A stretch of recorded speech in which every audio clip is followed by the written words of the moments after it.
ایک universal insurance scheme ہے صحت کے حوالے سے جو کے پی میں فی الحال بھرپور انداز سے متعارف کرائی گئی ہے. یہ بہت زبردست اسکیم ہے. عام شہری کو کسی بھی ہاسپٹل میں، نجی ہاسپٹل میں، کسی بھی مرض کے لیے، کسی بھی سرجری کے لیے یہ سہولت حاصل ہوگی اور یہ مفت سہولت ہے اور یقیناً یہ بہت ہی مستحکم انداز سے آگے بھی بڑھ رہی ہے. بہترین کام ہے. اس کی تفصیل آپ سے شیئر کرتے ہیں چھوٹے سے وقفے کے بعد. وزیر اعظم عمران خان کی حکومت نے اپنے کے پی کے صوبے میں، جہاں پر پاکستان تحریک انصاف کی پچھلے کئی سالوں سے حکومت ہے، ایک ایسا منصوبہ متعارف کرایا ہے جس کی زبردست پذیرائی ہو رہی ہے، جس کو زبردست کامیابی مل رہی ہے. زور و شور سے اس کا ذکر ہے. کے پی پاکستان کا پہلا صوبہ ہے جہاں ہر خاندان 10 لاکھ روپے تک کا علاج پرائیویٹ ہاسپٹلز میں بھی کروا سکتا ہے. کسی کو اوپن ہارٹ سرجری کرانی ہو یا گردوں کا ٹرانسپلانٹ کرانا ہو تو وہ مفت آپریشن کرا سکتا ہے. مریض کی ہیلتھ انشورنس کے لیے صرف کے پی کا رہائشی ہونے کا اصل شناختی کارڈ یا نادرا کا پیدائشی سرٹیفکیٹ ہونا لازمی ہے. اگست 2020 سے جنوری 2021 تک یہ سہولت پروگرام پورے صوبے کے لیے عوام کے لیے مؤثر ہو چکی ہے. کے پی میں ضم ہونے والے قبائلی علاقے کے عوام بھی اس سہولت کے اہل ہیں، جبکہ ملک بھر کے 500 نجی اور سرکاری ہاسپٹل کے پی کے شہریوں کو یہ سہولت دینے کے پابند ہیں. صوبے کے 70 لاکھ خاندانوں پر مشتمل 3 کروڑ 80 لاکھ آبادی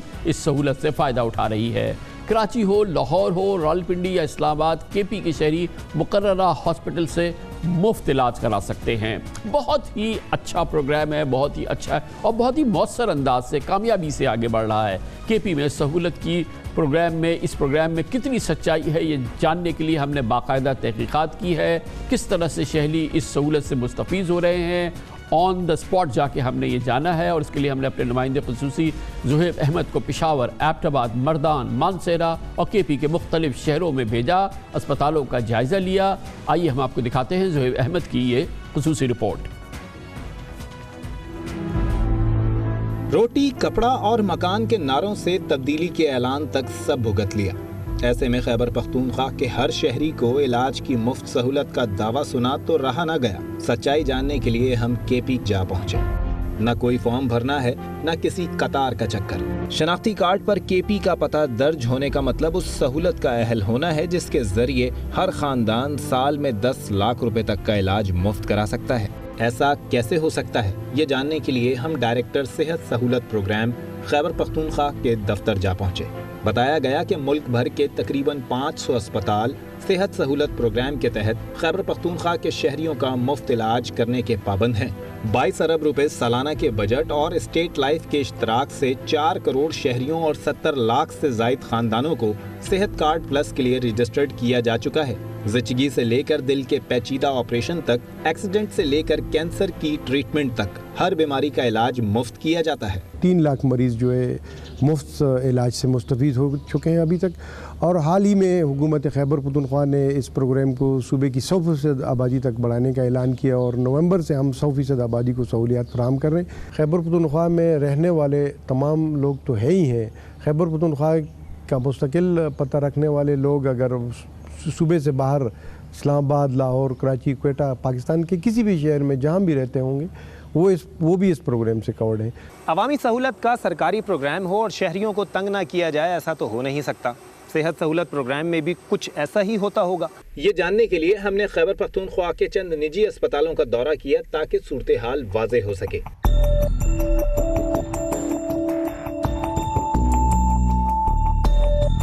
خیبر پختونخوا کے مہنگے ترین نجی اسپتال بھی صحت سہولت پروگرام کے ثمرات شہریوں کو پہنچا رہے ہیں. کاؤنٹرز بنا دیے گئے ہیں جہاں شہریوں کو مکمل آگاہی اور رہنمائی فراہم کی جاتی ہے. آپ کا سارا پروسیس پھر سیل کارڈ بھی ہوگا، کوئی پیمنٹ آپ کو دینے کی ضرورت نہیں ہوگی. مفت اور اطمینان بخش علاج کی سہولیات ملنے پر غریب شہری حکومت کے شکر گزار نظر آتے ہیں. یہاں میری انجیوگرافی تھی، میرا خیال نہیں تھا کہ میں صحت کارڈ پر کراؤں گا، لیکن یہاں پر آیا تو مجھے باقاعدہ گائیڈ کیا گیا. کاؤنٹر پر جب میں گیا تو وہاں پر بہت کوآپریٹو اسٹاف بیٹھا ہوا تھا، ورنہ میں تو تیار ہو کر آیا تھا کہ میں اپنے جیب خرچ سے کروں گا. 1.5 سال سے میں بیمار ہوں اور 1 سال سے میں ڈائلسس کر رہا ہوں. میرے تقریباً 48,000 روپے مہینے کے لگتا تھا. حکومت کے صحت کارڈ آنے کی وجہ سے